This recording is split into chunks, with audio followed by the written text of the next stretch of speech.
ਹੀਰ ਸਾਰੀ ਸੜਦੀ ਤੁਰੀ ਜਾਂਦੀ ਨੂੰ ਲੈਂਦੇ ਆ ਨਿਤ ਘੇਰਨੀ ਕਹਿੰਦੇ ਬਾਰੇ ਤਾਂ ਡਰਦੀ ਨਹੀਂ ਦੱਸਦੀ ਨਿੰਬੂ ਵਾਂਗੂ ਸਾਰੇ ਤੂੰ ਨਚੋੜ ਦੇਣੇ ਆ ਰਹਿਣ ਦੇ ਤੂੰ ਜੱਟਾ ਹੱਥ ਮੁੱਛਾਂ ਖੜੀਆਂ ਮੜਕਾਂ ਦੇ ਨਾਲ ਤੁਰਦੇ ਓ ਸੂਰਜ ਚੜ੍ਹਦਾ। ਇੰਡਸਟਰੀ ਵੀ ਦੇਖ ਰਹੇ ਸਾਰੇ ਦਰਸ਼ਕਾਂ ਦਾ ਇੱਕ ਵਾਰ ਫਿਰ ਤੋਂ ਸਵਾਗਤ ਹੈ ਜੀ। ਮੈਂ ਹਰਜੀਤ ਸਾੜਾ ਤੇ ਮੇਰੇ ਨਾਲ ਕੈਮਰਾਮੈਨ ਲਵੀ ਖੱਤਰੀ ਨਵੇਂ ਪ੍ਰਾਹੁਣਿਆਂ ਦੇ ਨਾਲ ਗੱਲਾਂ ਬਾਤਾਂ ਕਰਦੇ ਹਾਂ ਜੀ। ਨਵੀਆਂ ਸ਼ਖਸੀਅਤਾਂ ਸਾਡੇ ਨਾਲ ਜੁੜੀਆਂ ਨੇ ਪਰ ਆਪਣੇ ਨਾਮ ਤੋਂ ਮੁਹਤਾਜ ਨਹੀਂ ਹੈ। ਅਗਰ ਪੰਜਾਬੀ ਗਾਇਕੀ ਦੀ ਗੱਲ ਕਰੀਏ ਤਾਂ ਪੰਜਾਬੀ ਗਾਇਕੀ ਦੇ ਵਿੱਚ ਕਦੀ ਸੋਲੋ ਗੀਤ ਆਪਣਾ ਰੁਤਬਾ ਜ਼ਿਆਦਾ ਰੱਖਦੇ ਨੇ ਤੇ ਕਦੀ ਦੋ ਗਾਣਾ ਗੀਤਾਂ ਨੂੰ ਵੀ ਅਹਿਮੀਅਤ ਮਿਲਦੀ ਹੈ। ਤੇ ਜੇ ਅੱਜ ਵੀ ਆਪਾਂ ਕਹੀਏ ਕਿ ਸੋਲੋ ਗੀਤ ਚੱਲ ਰਹੇ ਨੇ ਤੇ ਕਿਸੇ ਗਾਇਕ ਨੇ ਫਿਰ ਆਪਣਾ ਦੁਗਾਣਾ ਕਰਨਾ ਹੁੰਦਾ ਤਾਂ ਉਹਦੀ ਪਹਿਲੀ ਪਸੰਦ ਇੱਕੋ ਇੱਕ ਸ਼ਖਸੀਅਤ ਬਣਦੀ ਹੈ ਜੀ, ਗੁਰਲੇਜ ਅਖਤਰ ਜੀ। ਤੇ ਅੱਜ ਸਾਡੇ ਨਾਲ ਉਹ ਬਿਰਾਜਮਾਨ ਨੇ ਤੇ ਨਾਲ ਦੀ ਨਾਲ ਕੁਲਵਿੰਦਰ ਕੈਲੀ ਜੀ ਵੀ ਨਾਲ ਬਿਰਾਜਮਾਨ ਨੇ। ਅੱਜ ਬ੍ਰਿਸਬਨ ਦੀ ਧਰਤੀ ਤੇ ਤੁਹਾਡੇ ਨਾਲ ਰਾਬਤਾ ਬਣਿਆ। ਸਭ ਤੋਂ ਪਹਿਲਾਂ ਉਹਨਾਂ ਨੂੰ ਸਤਿ ਸ੍ਰੀ ਅਕਾਲ ਬੁਲਾਉਂਦੇ ਆ ਜੀ। ਸਤਿ ਸ਼੍ਰੀ ਅਕਾਲ ਜੀ। ਇੰਡਸਟਰੀ ਵੀ ਦੇਖ ਰਹੇ ਸਾਰੇ ਸਰੋਤਿਆਂ ਨੂੰ ਗੁਰਲੇਜ ਜੀ, ਸ਼ੁਕਰੀਆ ਤੁਹਾਡੇ ਸਮੇਂ ਦਾ, ਤੁਸੀਂ ਸਮਾਂ ਕੱਢਿਆ। ਪ੍ਰੋਗਰਾਮ ਤੁਹਾਡਾ ਸੱਜ ਚੁੱਕਾ ਹੈ ਜੀ। ਖੂਬਸੂਰਤ ਦਰਸ਼ਕ ਤੁਹਾਡੀ ਉਡੀਕ ਕਰ ਰਹੇ ਨੇ। ਥੋੜ੍ਹਾ ਸਮਾਂ ਲਵਾਂਗੇ ਲੇਕਿਨ ਗੱਲਾਂ ਆਪਾਂ ਕੋਸ਼ਿਸ਼ ਕਰਾਂਗੇ ਜ਼ਿਆਦਾ ਕਰੀਏ। ਜਦੋਂ ਆਪਾਂ ਗੱਲ ਕਰਦੇ ਹਾਂ ਕਿ ਅੱਜ ਵੀ ਜੇ ਪੰਜਾਬੀ ਗਾਇਕੀ ਦੇ ਵਿੱਚ ਕਿਸੇ ਨੇ ਦੋ ਗਾਣਾ ਦੀ ਚੁਆਇਸ ਲੈਣੀ ਹੋਵੇ, ਪਸੰਦ ਲੈਣੀ ਹੋਵੇ ਤਾਂ ਉਹਦੀ ਪਹਿਲੀ ਪਸੰਦ ਬਣਦੀ ਹੈ ਕਿ ਅਗਰ ਮੇਰੇ ਨਾਲ ਗੁਰਲੇਜ ਅਖਤਰ ਜੀ ਗਾਣਾ ਕਰ ਜਾਣ ਤਾਂ ਮੇਰੀ ਚੜ੍ਹਾਈ ਹੋ ਜਾਏਗੀ, ਮੇਰੀ ਬੱਲੇ ਬੱਲੇ ਹੋ ਜਾਏਗੀ। ਚੰਗਾ ਤਾਂ ਲੱਗਦਾ ਹੋਣਾ ਨਾ? ਪਹਿਲਾਂ ਤਾਂ ਜਿੰਨੇ ਵੀ ਸਰੋਤੇ ਸੁਣ ਰਹੇ ਨੇ ਸਾਰਿਆਂ ਨੂੰ ਪਿਆਰ ਭਰੀ ਸਤਿ ਸ਼੍ਰੀ ਅਕਾਲ। ਬਿਲਕੁਲ ਚੰਗਾ ਲੱਗਦਾ ਹੈ। ਸ਼ੁਕਰ ਉਸ ਮਾਲਕ ਦਾ, ਉਹਨੇ ਕਿਉਂਕਿ ਉਹਦਾ ਕਰਮ ਹੁੰਦਾ ਤੇ ਤਾਂ ਹੀ ਇਹ ਸਾਰਾ ਕੁਝ ਹੁੰਦਾ। ਤੇ ਬਹੁਤ ਸਾਲਾਂ ਦੀ ਮਿਹਨਤ ਹੈ ਮੇਰੀ। ਸਾਨੂੰ ਦੋਨਾਂ ਨੂੰ ਹੀ ਆਲਮੋਸਟ ਜਦੋਂ ਇਹਨਾਂ ਦਾ ਸੋਹਣੀਏ ਗਾਣਾ ਆਇਆ ਸੀਗਾ ਉਹ ਗਾਣੇ ਨੂੰ 21 ਸਾਲ ਹੋ ਗਿਆ ਇਹਨੂੰ, ਔਰ ਉਹ ਐਵਰਗ੍ਰੀਨ ਗਾਣਾ ਇਹਨਾਂ ਦਾ। ਜੇ ਮੈਂ ਆਪਣੀ ਗੱਲ ਕਰਾਂ, ਸਾਨੂੰ ਦੋਨਾਂ ਨੂੰ 23-24 ਸਾਲ ਹੋ ਗਏ ਇਸ ਲਾਈਨ ਦੇ ਵਿੱਚ। ਜਿੰਨੀ ਅਸੀਂ ਸਟਰਗਲ ਕੀਤੀ ਹੈ ਓਨੇ ਹੀ ਮਾਲਕ ਨੇ ਭਾਗ ਵੀ ਲਾਏ ਨੇ। ਤੇ ਜੇ ਇਹ ਗੱਲ ਕਰੀਏ ਵੀ ਖੁਸ਼ੀ, ਬਿਲਕੁਲ ਖੁਸ਼ੀ ਹੁੰਦੀ ਹੈ ਕਿਉਂਕਿ ਤੁਸੀਂ ਇਸੇ ਸਮੇਂ ਦੀ ਵੇਟ ਕਰਦੇ ਹੁੰਦੇ ਹੋ। ਬਟ ਮੈਂ ਇੱਕ ਗੱਲ ਜ਼ਰੂਰ ਕਹਿਣਾ ਚਾਹੂੰਗੀ ਕਿ ਸਾਰੇ ਕਹਿੰਦੇ ਤੁਸੀਂ ਉਹਨੂੰ ਹਿੱਟ ਕਰਤਾ, ਤੁਸੀਂ ਉਹਨੇ ਤੁਹਾਡੇ ਨਾਲ ਗਾਣਾ ਗਾਇਆ, ਉਹ ਚੱਲ ਗਿਆ। ਮੈਂ ਕਹਿੰਦੀ ਹੁੰਦੀ ਹਾਂ ਕਿ ਇਹ ਤੁਹਾਡੀ ਕਿਸਮਤ ਆ, ਤੁਹਾਡੇ ਸਟਾਰ ਰਲਦੇ ਨੇ। ਮੈਂ ਕੋਈ ਰੱਬ ਨਹੀਂ ਹੈਗੀ ਕਿਉਂਕਿ ਇਹ ਮਾਲਕ ਦੀ ਕਿਰਪਾ ਹੈ। ਸ਼ੁਕਰ ਹੈ, ਮੈਂ ਤਾਂ ਦਿਨ ਰਾਤ ਸ਼ੁਕਰਾਨਾ ਕਰਦੀ ਹਾਂ, ਸਾਹ ਨਾਲ ਸ਼ੁਕਰਾਨਾ ਕਰਦੀ ਹਾਂ ਕਿ ਉਹਨੇ ਇੰਨੇ ਜੋਗਾ ਕੀਤਾ ਕਿ ਕੋਈ ਵੀ ਗੀਤ, ਕੋਈ ਵੀ ਬੋਲ ਸਰੋਤਿਆਂ ਦੇ ਰੂਬਰੂ ਹੁੰਦਾ। ਉਹ ਗਾਣੇ ਦੇ ਵਿੱਚ ਚਾਹੇ 2 ਲਾਈਨਾਂ ਕਿਉਂ ਨਾ ਹੋਣ, ਉਹ ਪਾਰਟ ਚੱਲਦਾ ਹੈ ਤੇ ਇਹ ਉਹਦਾ ਕਰਮ ਹੈ। ਤੁਸੀਂ ਗੀਤ ਸੋਹਣੀਆਂ ਦੀ ਗੱਲ ਕੀਤੀ ਹੈ। ਮੇਰੇ ਖਿਆਲ ਉਦੋਂ ਅਸੀਂ ਤਾਂ ਬਹੁਤ ਛੋਟੇ ਹੁੰਦੇ ਸੀਗੇ, ਸਾਨੂੰ ਨਹੀਂ ਪਤਾ ਸੀਗਾ ਵੀ ਗੁਰਲੇਜ ਜੀ ਕੌਣ ਨੇ। ਉਦੋਂ ਕੁਝ ਹੋਰ ਨਾਮ ਚੱਲਦੇ ਹੁੰਦੇ ਸੀਗੇ ਲੇਕਿਨ ਸੁਣਦੇ ਆਏ ਤੇ ਅੱਜ ਰਾਬਤਾ ਬਣਿਆ ਕਿ ਆਪਾਂ ਗੱਲਬਾਤ ਕਰ ਰਹੇ ਹਾਂ। ਜਿੰਨਾ ਕਿ ਮੈਨੂੰ ਯਾਦ ਹੈ, ਇਹ ਜਿਹੜਾ ਸੋਹਣੀਆਂ ਗੀਤ ਆ, ਜਦੋਂ ਤੁਹਾਡੀ ਟੇਪ ਪੂਰੀ ਹੋ ਗਈ ਸੀ ਤਾਂ ਮੇਰੇ ਖਿਆਲ ਅਖੀਰ ਦੇ ਵਿੱਚ ਇਹ ਗੀਤ ਪਾਇਆ ਗਿਆ ਸੀਗਾ। ਤੇ ਮੇਰੇ ਖਿਆਲ 'ਚ ਸ਼ਾਇਦ ਉਦੋਂ ਤੁਹਾਨੂੰ ਇੰਨੀ ਤਵੱਕੋ ਨਹੀਂ ਹੋਏਗੀ ਕਿ ਇਹ ਗੀਤ ਹੁਣ ਪਾਉਣਾ ਲਾਜ਼ਮੀ ਆ ਕਿ ਨਾ ਆ, ਕਿਉਂਕਿ ਟੇਪ ਤਾਂ ਪੂਰੀ ਹੋਈ ਗਈ ਹੈ। ਲੇਕਿਨ ਉਹ ਗੀਤ ਜੇ ਆਪਾਂ ਕਹੀਏ ਕਿ ਅੱਜ ਅਮਰ ਗੀਤ ਬਣ ਗਿਆ। ਤੁਸੀਂ ਕੋਈ ਵੀ ਗਿੱਧੇ ਦੀ ਵਰਕਸ਼ਾਪ ਚੱਕ ਲਓ ਜਾਂ ਕੋਈ ਵੀ ਰਿਐਲਿਟੀ ਸ਼ੋਅ ਚੱਕ ਲਓ, ਉਹਦੇ ਵਿੱਚ ਮੇਰੇ ਖਿਆਲ ਜਿਹੜੇ ਵੀ ਬੰਦੇ ਪਾਰਟੀਸਪੇਟ ਕਰਦੇ ਆ, ਇਹ ਗੀਤ ਤੋਂ ਬਗੈਰ ਤਾਂ ਮੁੜ ਕੇ ਨਹੀਂ ਜਾਂਦੇ ਹੈਗੇ। ਮੁਕਾਮ ਕਹਿੰਦੇ ਹੁੰਦੇ ਆ ਵੀ ਪਾ ਤਾਂ ਹੋ ਜਾਂਦੇ ਨੇ ਮਿਹਨਤਾਂ ਦੇ ਨਾਲ, ਪਰ ਸੰਭਾਲ ਕੇ ਰੱਖਣੇ ਬਹੁਤ ਔਖੇ ਹੁੰਦੇ ਨੇ। ਉਹ ਮੁਕਾਮ ਤੁਸੀਂ ਪਾਇਆ ਵੀ ਹੈ ਤੇ ਅੱਜ ਫਿਰ ਸੰਭਾਲ ਕੇ ਵੀ ਰੱਖਿਆ ਹੈ। ਤੇ ਗੀਤ ਫਿਰ ਆਪਾਂ ਉਸ ਗੱਲਬਾਤ ਉਸ ਗੀਤ ਤੋਂ ਕਰਦੇ ਹਾਂ ਕਿ ਕਿਸ ਤਰ੍ਹਾਂ ਉਹ ਪੈ ਗਿਆ ਉਹਦੇ ਵਿੱਚ। ਉਹ ਸਭ ਤੋਂ ਪਹਿਲਾਂ ਤਾਂ ਸਾਰਿਆਂ ਨੂੰ ਸਤਿ ਸ਼੍ਰੀ ਅਕਾਲ ਜੀ। ਉਹ ਗੀਤ ਇਸ ਤਰ੍ਹਾਂ ਸੀ ਜੀ ਕਿ ਮੈਂ ਜੈਦੇਵ ਕੁਮਾਰ ਹੋਣਾ ਨੇ ਐਲਬਮ ਕੀਤੀ ਸੀ ਉਹ ਜੀ, ਅਤੇ ਬਾਬੂ ਸਿੰਘ ਮਾਨ ਹੋਣਾ ਦੇ ਗੀਤ ਸੀ, ਉਹ ਸੰਜੀਵ ਨੰਦ ਜੀ ਦੇ ਗੀਤ ਸੀ, ਅਤੇ ਹੋਰ ਇੱਕ ਦੋ ਨਵੇਂ ਰਾਈਟਰ ਸੀ ਉਹਨਾਂ ਦੇ ਗੀਤ ਸੀ। ਅਤੇ ਇਹ ਗਾਣਾ ਜਿਹੜਾ ਸੀਗਾ ਇਹ ਮੈਂ ਇੱਕ ਸੁਣਦਾ ਹੁੰਦਾ ਸੀ, ਬਟ ਇਹ ਗਾਣਾ ਮੈਨੂੰ ਬਹੁਤ ਚੰਗਾ ਲੱਗਦਾ ਸੀ, ਬਟ ਮੇਰੇ ਕੋਲ ਪੂਰਾ ਨਹੀਂ ਸੀ, ਕੰਪਲੀਟ ਗਾਣਾ ਨਹੀਂ ਸੀ ਇਹ। ਫਿਰ ਮੈਂ ਰਿਸਰਚ ਕੀਤੀ। ਇਹ ਪਾਕਿਸਤਾਨ ਦੇ ਕਮੇਡੀਅਨ ਸ਼ੌਕੀ ਖਾਨ ਹੋਣਾ ਦਾ ਲਿਖਿਆ ਹੋਇਆ ਗੀਤ ਹੈ ਇਹ, ਔਰ ਉਹ ਡਰਾਮਿਆਂ 'ਚ ਗਾਉਂਦੇ ਹੁੰਦੇ ਸੀ, ਬਟ ਰਿਕਾਰਡ ਨਹੀਂ ਸੀ ਕਰਵਾਇਆ ਕਿਸੇ ਨੇ। ਜਿੱਦਾਂ ਉਹ ਹੁਣ ਵੀ ਤੁਸੀਂ ਉਹਨਾਂ ਦੇ ਡਰਾਮੇ ਦੇਖੋ ਤਾਂ ਕਾਫੀ ਗਾਣੇ ਜਿਹੜੇ ਰਿਕਾਰਡ ਨਹੀਂ ਹੈਗੇ ਉਹ ਇੱਦਾਂ ਗਾਉਂਦੇ ਆ। ਅਤੇ ਮੈਂ ਉੱਥੋਂ ਫਿਰ ਉਹਨਾਂ ਦੇ 2-4 ਡਰਾਮੇ ਦੇਖੇ, ਫਿਰ ਇਕੱਲਾ ਅੰਤਰਾ, ਕਿਉਂਕਿ ਇੱਕ ਅੰਤਰਾ ਹੀ ਗਾਉਂਦੇ ਸੀ ਉਹ। ਫਿਰ ਮੈਂ ਪੂਰਾ ਗਾਣਾ ਇੱਦਾਂ ਉਹ ਇਕੱਠਾ ਕੀਤਾ, ਨੂੰ ਜੋੜਿਆ, ਇੱਕ ਲੜੀ 'ਚ ਪਰੋਇਆ, ਅਤੇ ਫਿਰ ਮੈਂ ਜੈਦੇਵ ਭਾਜੀ ਨੂੰ ਸੁਣਾਇਆ। ਅਤੇ ਜੈਦੇਵ ਭਾਜੀ ਨੂੰ ਜਦੋਂ ਮੈਂ ਉਹ ਗਾਣਾ ਸੁਣਾਇਆ ਅਤੇ ਉਹ ਕਹਿੰਦੇ ਸਭ ਸੇ ਪਹਿਲੇ ਯਹੀ ਗਾਣਾ ਕਰੇਂਗੇ। ਮੇਰੇ ਖਿਆਲ ਉਹ ਦੌਰ ਜਿਹੜਾ ਸੀਗਾ, ਖਿਆਲ ਵੀ ਕੀ ਆ, ਕਿਉਂਕਿ ਅਸੀਂ ਵੀ ਉਦੋਂ ਸਾਈਕਲਾਂ ਸੂਕਲਾਂ ਤੋਂ ਕਾਲਜਾਂ ਕੂਲਜਾਂ ਦਾ ਗੱਡਿਆਂ ਤੱਕ ਜਾਂਦੇ ਹੁੰਦੇ ਸੀਗੇ, ਤੇ ਟੇਪਾਂ ਦਾ ਜ਼ਮਾਨਾ ਸੀਗਾ ਉਹ। ਤੇ ਟੇਪਾਂ ਦੇ ਜ਼ਮਾਨੇ ਦੇ ਵਿੱਚ ਇਸ ਗੀਤ ਦਾ ਕਹਿੰਦੇ ਕੰਪਨੀ ਨੇ ਫਿਰ ਵੀਡੀਓ ਫਿਲਮਾਂਕਣ ਕੀਤਾ ਸੀਗਾ, ਤੇ ਇਹ ਵੀ ਬਹੁਤ ਵੱਡੀ ਪ੍ਰਾਪਤੀ ਸੀਗੀ। ਮੈਂ ਤੁਹਾਨੂੰ ਦੱਸਾਂ ਵੀ ਜਿਹੜੇ ਅੱਜ ਦੇ ਮਸ਼ਹੂਰ ਵੀਡੀਓ ਡਾਇਰੈਕਟਰ, ਫਿਲਮਾਂ ਦੇ ਡਾਇਰੈਕਟਰ ਆ ਜਿਹੜੇ ਸਮੀਪ ਕੰਗ ਜੀ, ਉਹਨਾਂ ਨੇ ਇਹਦੇ ਵਿੱਚ ਮੇਨ ਲੀਡ ਕੀਤਾ ਸੀ ਇਸ ਗਾਣੇ ਦੇ ਵਿੱਚ। ਉਹ ਵੀਡੀਓ ਦੇ ਵਿੱਚ ਆਏ ਸੀ ਐਜ਼ ਅ ਹੀਰੋ, ਤੇ ਉਹ ਟੀ ਸੀਰੀਜ਼ ਨੇ ਰਿਲੀਜ਼ ਕੀਤਾ ਸੀ, ਤੇ ਉਦੋਂ ਵੀਡੀਓ ਬਹੁਤ ਘੱਟ ਬਣਦੇ ਸੀ ਤੇ ਪਰ ਮੇਰੀ ਖੁਸ਼ਕਿਸਮਤੀ ਸੀ ਵੀ ਮੈਨੂੰ ਇਹ ਮੌਕਾ ਮਿਲਿਆ, ਔਰ ਇਹ ਇੰਨਾ ਗਾਣਾ ਚੱਲਿਆ ਵੀ ਮੈਨੂੰ ਨਹੀਂ ਸੀ ਉਦੋਂ ਪਤਾ ਵੀ ਸਟਾਰ ਕਿਹਨੂੰ ਕਹਿੰਦੇ ਆ, ਹਿੱਟ ਹੋਣਾ ਕਿਹਨੂੰ ਕਹਿੰਦੇ ਆ। ਮੇਰਾ ਉਦੋਂ ਫੋਨ ਜਿਹੜੇ ਸੀ ਨਾ, ਨੋਕੀਆ ਦੇ ਉਹ ਫੋਨ ਹੁੰਦੇ ਸੀ ਛੋਟੇ ਛੋਟੇ, ਉਹ 'ਚ ਕੋਈ ਕੈਮਰਾ ਕੂਮਰਾ ਕੁਛ ਨਹੀਂ ਸੀ ਹੁੰਦਾ। ਤੇ ਮੈਂ ਇੱਕ ਵਾਰੀ ਆ ਰਿਹਾ ਸੀ ਇੱਦਾਂ ਮਾਲ ਟਾਊਨ ਜਲੰਧਰ ਰਕਸ਼ੇ ਦੇ ਉੱਤੇ, ਕੋਈ ਗੱਡੀ ਗੁੱਡੀ ਵੀ ਹੈ ਨਾ ਸੀ ਉਹਦੇ ਕੋਲ, ਰਹਿੰਦਾ ਮੈਂ ਅਮਰੀਕਾ ਸੀ, ਬਟ ਕੁਛ ਪਤਾ ਹੀ ਨਹੀਂ ਸੀ ਵੀ ਇਹ ਵੀ ਇੱਕ ਸਟਾਰੀ ਕੀ ਹੁੰਦੀ ਆ, ਜਾਂ ਲੋਕੀ ਮੈਨੂੰ ਕਹਿਣ ਯਾਰ ਇਹ ਮੁੰਡੇ ਦੀ, ਆਪਾਂ ਉਦੋਂ PTC ਨਹੀਂ ਹੁੰਦਾ ਸੀ, ਉਦੋਂ ETC ਜੀ ਬਿਲਕੁਲ। ETC ਤਾਂ ਇੰਨਾ ਕੁ ਮੇਰਾ ਗਾਣਾ ਚੱਲਿਆ ਸੀ, ਸਾਰੇ ਚੈਨਲਾਂ ਤੇ ਚੱਲਿਆ ਸੀ। ਉਦੋਂ B for You ਹੁੰਦਾ ਸੀ ਇੱਕ, ਉਹਦੇ ਤੇ ਬਹੁਤ ਗਾਣਾ ਚੱਲਿਆ। ਮੈਂ ਬੰਬੇ ਸਾਰੀਆਂ ਇੰਟਰਵਿਊ ਕਰਨ ਗਿਆ, ਮੇਰੇ ਲਈ ਸਾਰੀਆਂ ਬਹੁਤ ਨਵੀਆਂ ਚੀਜ਼ਾਂ ਸੀ। ਪੰਜਾਬੀ ਆਰਟਿਸਟਾਂ ਲਈ ਬਹੁਤ ਇੱਕ ਨਵੀਆਂ ਚੀਜ਼ਾਂ ਸੀ, ਪੰਜਾਬ ਲਈ ਬਹੁਤ ਨਵੀਆਂ ਚੀਜ਼ਾਂ ਸੀ। ਮੈਂ ਕਿਉਂਕਿ ਟੀ ਸੀਰੀਜ਼ ਨਾਲ ਕੰਮ ਕੀਤਾ ਸੀ, MTV ਤੇ ਵੀ ਮੇਰਾ ਗਾਣਾ ਚੱਲਿਆ, ਤੇ ਇਹ ਮਾਲਕ ਦੀ ਕਿਰਪਾ ਹੈ ਜੀ, ਤੇ ਸਰੋਤਿਆਂ ਦਾ ਆਸ਼ੀਰਵਾਦ ਹੈ, ਤੇ ਜਿਹਨੇ ਇੰਨਾ ਨਵਾਜ਼ਿਆ, ਔਰ ਅੱਜ ਵੀ ਸੁਣ ਰਹੇ ਆ, ਔਰ ਅੱਜ ਵੀ ਉਨਾ ਹੀ ਪਿਆਰ ਦੇ ਰਿਹਾ। ਜਿੱਥੇ ਕਿਤੇ ਅਸੀਂ ਕੋਸ਼ਿਸ਼ ਕਰੀ ਦੀ ਵੀ ਚਲੋ ਹੋਰ ਕੋਈ ਗਾਣਾ ਸੁਣਾਉਣੇ, ਪਰ ਜਿੰਨਾ ਚਿਰ ਉਹ ਗਾਣਾ ਨਾ ਸੁਣਾਈਏ ਸਾਡੀ ਸਟੇਜ ਨਹੀਂ ਪੂਰੀ। ਹਾਂਜੀ ਇਹੀ ਨਿਸ਼ਾਨੀਆਂ ਹੁੰਦੀਆਂ ਨੇ ਕਿਸੇ ਅਮਰ ਗੀਤ ਦੀਆਂ, ਜਿਹੜੇ ਤੁਹਾਡੇ ਝੋਲੀ ਪਿਆ।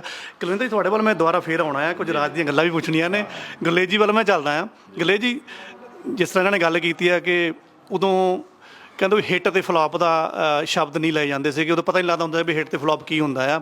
ਇਹ ਦੌਰ ਤੁਸੀਂ ਵੀ ਦੇਖਿਆ ਕਿ ਉਹ ਸ਼ੁਰੂਆਤ ਤੁਸੀਂ ਸੁਖਵਿੰਦਰ ਸੁੱਖੀ ਜੀ ਤੋਂ ਕੀਤੀ ਸੀ ਮੇਰੇ ਖਿਆਲ। ਹਾਂਜੀ, ਮੈਂ ਪ੍ਰੋਫੈਸ਼ਨਲੀ ਜਿਹੜਾ ਗਾਉਣਾ ਸਟਾਰਟ ਕੀਤਾ ਉਹ ਮੈਂ 2000 'ਚ ਸ਼ੁਰੂ ਕਰਤਾ ਸੀਗਾ ਜੀ, ਬਟ ਉਹ ਐਲਬਮ ਆਈ ਸੀ 2004 'ਚ ਜੀ, ਤੇ ਉਸ ਤੋਂ ਬਾਅਦ ਉਹ ਐਲਬਮ ਦਾ ਸਫ਼ਰ ਜਿਹੜਾ ਸ਼ੁਰੂ ਹੋਇਆ ਜੀ, ਹੱਸਣਾ ਤਾਂ ਮੇਰਾ ਸੁਭਾਅ ਮੁੰਡਿਆਂ ਐਵੇਂ ਦਿਲ ਤੇ ਨਾ ਲਾ, ਗੱਭਰੂ ਨੇ ਹਾਂ ਕਰਵਾ ਕੇ ਛੱਡੀ, ਮੈਨੂੰ ਝੀਲਾਂ ਕੋਲ ਬਠਿੰਡੇ ਕੋਠੀ ਪਾ ਦੇਵੇ ਮਾਈਆ, ਫਿਰ ਹਸ਼ਰ ਮੂਵੀ ਦੇ ਗਾਣੇ ਸੀਗੇ ਬਹੁਤ ਸਾਰੇ, ਫਿਰ ਮੂਵੀਜ਼ ਦੇ ਵਿੱਚ ਗਾਣੇ ਆਏ, ਗੋਰਿਆਂ ਪੈਰਾਂ ਦੇ ਵਿੱਚ ਚਾਂਦੀ ਦੀਆਂ ਝਾਂਜਰਾਂ। ਸੋ ਇੱਦਾਂ ਸਫ਼ਰ ਚੱਲਦਾ ਗਿਆ, ਫਿਰ ਅਸੀਂ ਮਿਲ ਗਏ, ਫਿਰ ਅਸੀਂ ਡੁਇਟ ਗਾਣਾ ਜਿੱਦਾਂ ਇਹਨਾਂ ਦਾ ਸੋਹਣੀ ਅਸੀਂ, ਮੈਨੂੰ ਬਹੁਤ ਪਸੰਦ ਸੀ ਪਰਸਨਲੀ, ਫਿਰ ਅਸੀਂ ਉਹਨੂੰ ਡੁਇਟ ਬਣਾਇਆ ਜੀ, ਫਿਰ ਫਿਲਮਾਂ ਤੱਕ ਲੈ ਗਏ। ਤੇ ਹਾਂਜੀ, ਫਿਰ ਬਸ ਸਾਡਾ ਇੱਧਰੋਂ ਸਫ਼ਰ ਸ਼ੁਰੂ ਹੋ ਗਿਆ, ਉੱਧਰੋਂ ਡੁਇਟ, ਫਿਰ ਜੀ ਵੈਗਨ ਪੂਰਾ ਸੁਪਰ ਡੁਪਰ ਹਿੱਟ ਜੀ। ਉਸ ਤੋਂ ਬਾਅਦ ਫਿਰ ਅਸੀਂ ਡਿਸੀਜ਼ਨ ਲਿਆ ਕੇ ਅਸੀਂ ਇਕੱਠੇ ਹੀ ਪਰਫਾਰਮ ਕਰਿਆ, ਕਿਉਂਕਿ ਡੁਇਟ ਗਾਣਾ ਉਨੀ ਦੇਰ ਤੱਕ ਅਧੂਰਾ ਰਹਿੰਦਾ ਜਦ ਤੱਕ ਤੁਹਾਡਾ ਪਾਰਟਨਰ ਤੁਹਾਡੇ ਨਾਲ ਨਹੀਂ ਗਾਉਂਦਾ। ਕੈਲੀ ਜੀ ਪਾਰਟਨਰ ਕਿਵੇਂ ਬਣੇ? ਮੈਂ ਦੁਬਾਰਾ ਕੈਲੀ ਜੀ ਦੇ ਬਾਹਰ ਆਵਾਂਗਾ, ਜ਼ਰੂਰ ਆਵਾਂਗਾ, ਪਰ ਆਪਾਂ ਕੁਝ ਸ਼ਬਦਾਂ ਦੇ ਵਿੱਚ ਹੀ ਗੱਲ ਕਰਾਂਗੇ, ਜ਼ਿਆਦਾ ਸਮਾਂ ਲਵਾਂਗੇ। ਉਹ ਦੌਰ ਤੁਸੀਂ ਵੀ ਦੇਖਿਆ ਜਦੋਂ ਸੋਲੋ ਦੇ ਵਿੱਚ ਤੁਸੀਂ ਗੁਰਲੇਜ ਜੀ ਹਿੱਟ ਸੀਗੇ, ਜਿੱਦਾਂ ਇਹਨਾਂ ਨੂੰ ਨਹੀਂ ਪਤਾ ਸੀਗਾ ਵੀ ਹਿੱਟ ਤੇ ਫਲੋਪ ਕੀ ਹੁੰਦਾ ਜਾਂ ਕਾਰਾਂ ਕੀ ਹੁੰਦੀਆਂ, ਤਾਂ ਮੇਰੇ ਖਿਆਲ ਉਦੋਂ ਤੁਸੀਂ ਵੀ ਤਾਂ ਕਾਲਜ ਪੈਦਲ ਹੀ ਜਾਂਦੇ ਹੁੰਦੇ ਸੀ, ਜਦੋਂ ਲੋਕੀ ਕਾਰਾਂ 'ਚ ਕਹਿੰਦੇ ਆ ਕੇ ਫੋਟੋਆਂ ਖਿਲਾਉਂਦੇ ਸੀਗੇ। ਬਿਲਕੁਲ ਪੈਦਲ ਜਾਣਾ, ਉਦੋਂ ਫੋਟੋਆਂ ਦਾ ਜ਼ਮਾਨਾ ਨਹੀਂ ਸੀਗਾ, ਆਟੋਗ੍ਰਾਫ ਦਾ ਜ਼ਮਾਨਾ ਸੀਗਾ। ਸੋ ਗੱਡੀਆਂ 'ਚ ਉਤਰ ਕੇ ਆਉਣਾ, ਤੇ ਮੈਂ ਪੈਦਲ ਜਾਂਦੀ ਹੁੰਦੀ ਸੀ ਜੀ, ਤੇ ਫਿਰ ਉਹਨਾਂ ਨੇ ਆਟੋਗ੍ਰਾਫ ਲੈਣਾ, ਤੇ ਮੈਨੂੰ ਉਦੋਂ ਵਾਕਈ ਨਹੀਂ ਸੀ, ਉਦੋਂ ਫਰਕ ਵੀ ਨਹੀਂ ਸੀ ਪੈਂਦਾ ਕੋਈ ਵੀ ਯਾਰ ਮੈਂ ਪੈਦਲ ਜਾ ਰਹੀ ਹਾਂ ਜਾਂ ਇੱਦਾਂ ਅੱਛਾ ਨਹੀਂ ਲੱਗਦਾ, ਬੜਾ ਨੋਰਮਲ ਸੀਗਾ, ਬਹੁਤ ਵਧੀਆ ਸੀ ਜੀ। ਉਹ ਜ਼ਮਾਨਾ ਸਾਦਗੀ ਦਾ ਸੀਗਾ ਤੇ ਮਿਹਨਤਾਂ ਦਾ ਸੀਗਾ। ਉਦੋਂ ਸੀਗੇ ਆਟੋਗ੍ਰਾਫ, ਉਹ ਮੇਰੇ ਖਿਆਲ ਅਸੀਂ ਵੀ ਕਾਲਜਾਂ 'ਚ ਦੇਖਿਆ, ਉਹ ਛੋਟੀਆਂ ਛੋਟੀਆਂ ਕਾਪੀਆਂ ਹੁੰਦੀਆਂ ਰੰਗੀਨ, ਜੋ ਤੇ ਆਟੋਗ੍ਰਾਫ ਜਿਹਾ ਲੈਂਦੇ ਹੁੰਦੇ ਸੀਗੇ। ਤੇ ਅੱਜ ਕੱਲ੍ਹ ਤਾਂ ਜੀ ਸੈਲਫੀਆਂ ਚੱਲਦੀਆਂ, ਤੇ ਫਿਰ ਆਟੋਗ੍ਰਾਫ ਚੰਗੇ ਲੱਗਦੇ ਆ। ਸਨੇਹ ਕਿਹਦੇ ਵਿੱਚ ਜ਼ਿਆਦਾ ਲੱਗਦਾ, ਸੈਲਫੀਆਂ 'ਚ ਕਿ ਉਹਨਾਂ ਆਟੋਗ੍ਰਾਫਾਂ ਦੇ ਵਿੱਚ? ਦੇਖਿਆ ਜਾਵੇ ਤਾਂ ਹਰ ਇੱਕ ਦੌਰ ਦੇ ਨਾਲ ਤੁਹਾਨੂੰ ਚੱਲਣਾ ਪੈਂਦਾ, ਚੱਲਣਾ ਵੀ ਚਾਹੀਦਾ, ਚੇਂਜ ਵੀ ਹੋਣਾ ਪੈਂਦਾ, ਤੇ ਮੁੜ ਕੇ ਉਹੀ ਕਲਚਰ ਫਿਰ ਵਾਪਸ ਆ ਰਿਹਾ। ਦੇਖੋ ਜਿਹੜਾ ਵਿਸਰਦਾ ਜਾ ਰਿਹਾ ਸੀਗਾ, ਬਹੁਤ ਸਾਰੀਆਂ ਚੀਜ਼ਾਂ ਜਿਹੜੀਆਂ ਆਪਣੀਆਂ ਵਾਪਸ ਆ ਰਹੀਆਂ ਨੇ, ਤੇ ਬਹੁਤ ਸਾਰੀਆਂ ਐਡ ਔਨ ਹੋ ਰਹੀਆਂ ਨੇ। ਇਹ ਸਾਡੇ ਲਈ ਪਲੱਸ ਪੁਆਇੰਟ ਆ, ਵਧੀਆ ਗੱਲ ਆ। ਸੋਸ਼ਲ ਮੀਡੀਆ ਆਇਆ, ਇਹਨੂੰ ਚੰਗੇ ਤਰੀਕੇ ਨਾਲ ਯੂਜ਼ ਕੀਤਾ ਜਾਵੇ, ਬਹੁਤ ਵਧੀਆ ਚੀਜ਼ ਆ। ਕਿੰਨੇ ਲੋਕ ਰੋਟੀ ਪਏ ਹੋਏ ਨੇ ਜੇ ਦੇਖਿਆ ਜਾਵੇ, ਕਿੰਨੇ ਘਰਾਂ ਦੇ ਵਿੱਚ ਰੁਜ਼ਗਾਰ ਸੋਸ਼ਲ ਮੀਡੀਆ ਦੇ ਥਰੂ ਮਿਲ ਰਿਹਾ। ਸੋ ਇਹਨੂੰ ਮਿਸਯੂਜ਼ ਨਾ ਕਰੋ, ਕੋਈ ਵੀ ਚੀਜ਼ ਆ ਲੋੜ ਤੋਂ ਵੱਧ ਤੁਸੀਂ ਯੂਜ਼ ਕਰੋਗੇ ਨੁਕਸਾਨ ਕਰਦੀ ਹੈ, ਸਹੀ ਤਰੀਕੇ ਨਾਲ ਯੂਜ਼ ਕਰੋ ਤੇ ਉਹ ਬਹੁਤ ਵਧੀਆ। ਬਿਲਕੁਲ ਜੀ।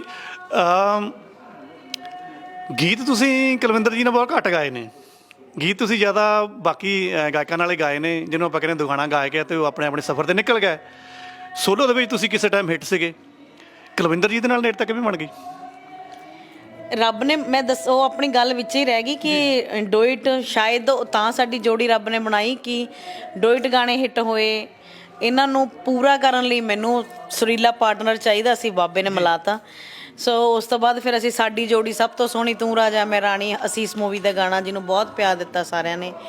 ਹਰ ਇੱਕ ਪ੍ਰੀ ਵੈਡਿੰਗ ਦੇ ਵਿੱਚ ਇਹ ਗਾਣਾ ਲੱਗਦਾ।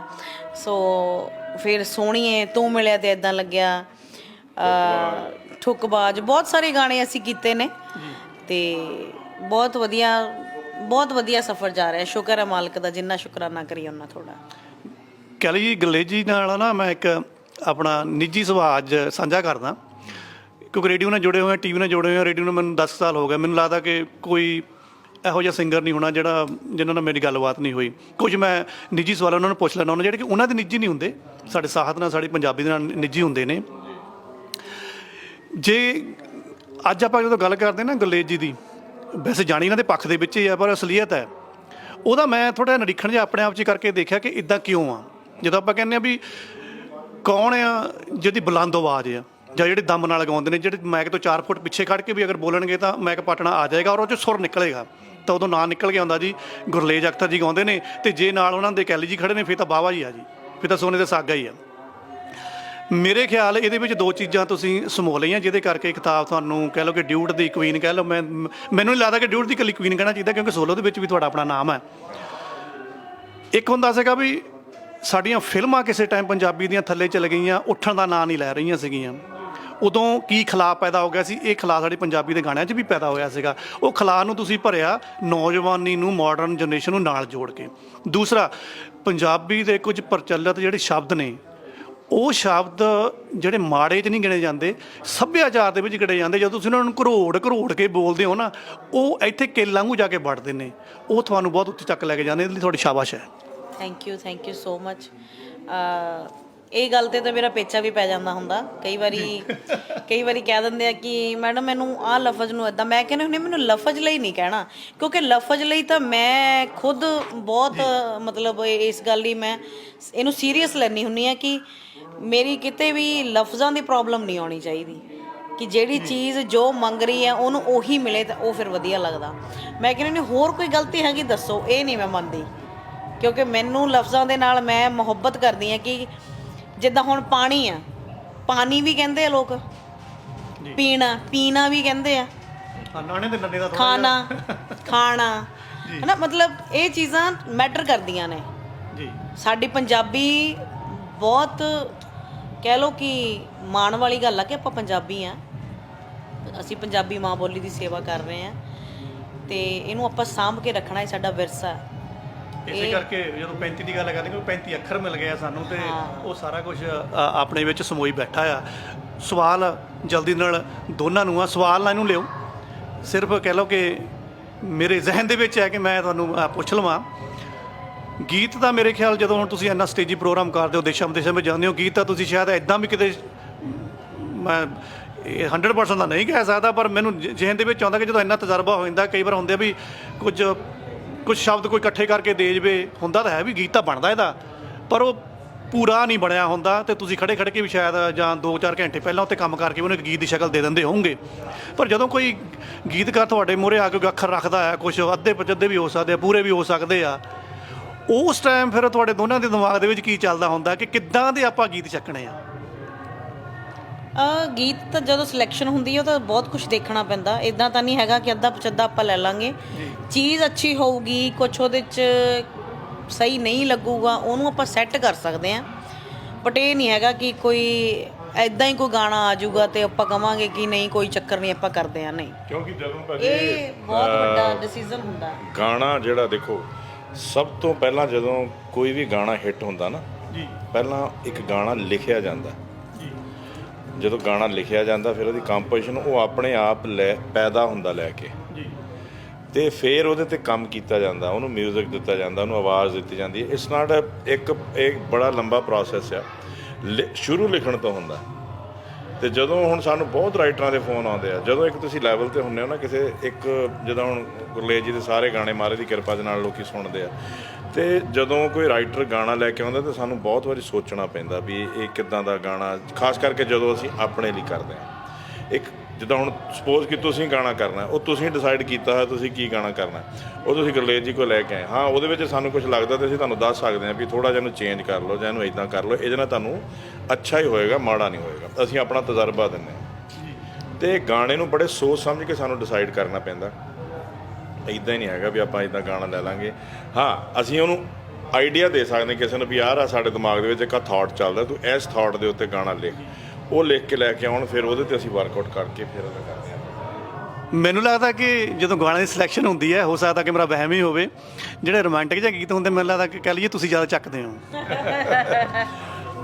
ਇੱਦਾਂ ਤਾਂ ਨਹੀਂ, ਸਾਡੀ ਦੋਨਾਂ ਦੀ ਵੈਸੇ ਜੇ ਅਸੀਂ ਦੇਖਿਆ ਜਾਵੇ ਤਾਂ ਚਲੋ ਇੱਕ ਜਿਹੜਾ ਸਾਡੀ ਦੋਨਾਂ ਦੀ ਰੂਹ ਦੀ ਖੁਰਾਕ ਹੈ ਉਹ ਅਸੀਂ ਜ਼ਿਆਦਾ ਇੱਦਾਂ ਦੇ ਗੀਤ ਹੀ ਸੁਣਦੇ ਹਾਂ, ਗਜ਼ਲਾਂ ਸੁਣਦੇ ਹਾਂ, ਲਤਾ ਜੀ ਨੂੰ ਸੁਣਦੇ ਹਾਂ, ਨਸੋ ਸਾਹਿਬ ਨੂੰ ਸੁਣਦੇ ਹਾਂ।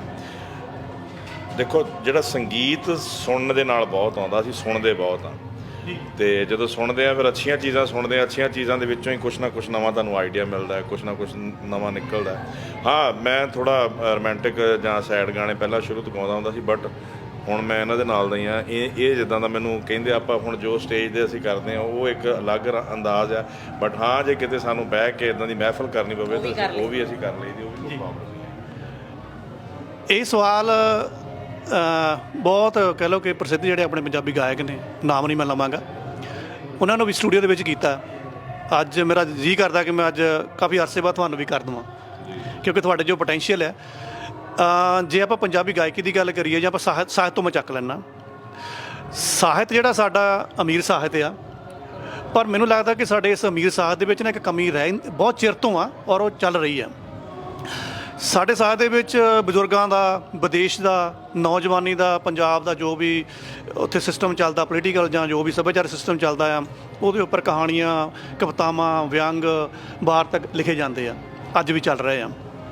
ਲੇਕਿਨ ਜਦੋਂ ਮੈਂ ਪੰਜਾਬੀ ਸਾਹਿਤ ਨੂੰ ਬਾਹਰਲੇ ਸਾਹਿਤ ਦੇ ਨਾਲ ਜਾਂ ਪੰਜਾਬੀ ਸੰਗੀਤ ਨੂੰ ਬਾਹਰਲੇ ਸੰਗੀਤ ਦੇ ਨਾਲ, ਜਿਹੜਾ ਆਪਾਂ ਗੋਰਾ ਕਲਚਰ ਕਹਿੰਦੇ ਆ, ਜਦੋਂ ਉਹਨਾਂ ਨਾਲ ਕੰਪੈਰੀਜ਼ਨ ਕਰਦਾ, ਕਿਉਂਕਿ ਸਾਨੂੰ ਕਾਫੀ ਸਾਲ ਹੋ ਗਏ ਇੱਥੇ ਰਹਿੰਦਿਆਂ ਨੂੰ, ਮੈਨੂੰ ਲੱਗਦਾ ਕਿ ਸਾਡਾ ਪੰਜਾਬੀ ਸੰਗੀਤ ਅਤੇ ਸਾਡੀ ਪੰਜਾਬੀ ਸਾਹਿਤ ਸਖਣਾ ਆ, ਇਹ ਗਾਉਣ ਦੇ ਵਿੱਚ, ਇਹ ਲਿਖਣ ਦੇ ਵਿੱਚ ਵੀ, ਕਿ ਜਿਹੜਾ ਆਪਾਂ 6 ਸਾਲ ਤੋਂ ਲੈ ਕੇ 13-14 ਸਾਲ ਤੱਕ ਦਾ ਜਿਹੜਾ ਨਿਆਣਾ ਹੁੰਦਾ ਹੈ, ਜਦੋਂ ਹੋਸ਼ ਸੰਭਾਲਦਾ ਉਹਨੂੰ ਸੰਗੀਤ ਦੀ ਵੀ ਮਾੜੀ ਜਿਹੀ ਸਮਝ ਲੱਗ ਜਾਂਦੀ ਹੈ, ਉਹਨੂੰ ਅੱਡੀ ਚੱਕਣੀ ਆ ਜਾਂਦੀ ਹੈ, ਉਹਨੂੰ ਅੱਖਰ ਵੀ ਸਮਝ ਲੱਗਣ ਲੱਗ ਪੈਂਦੇ ਆ, ਅਤੇ 15-16 ਸਾਲ ਤੱਕ ਤਾਂ ਉਹਨੂੰ ਫਿਰ ਗੁਰਲੇਜ ਜੀ ਦੇ ਉਹ ਕਰੋੜ ਵਾਲੇ ਅੱਖਰ ਵੀ ਸਮਝ ਲੱਗ ਜਾਂਦੇ ਆ।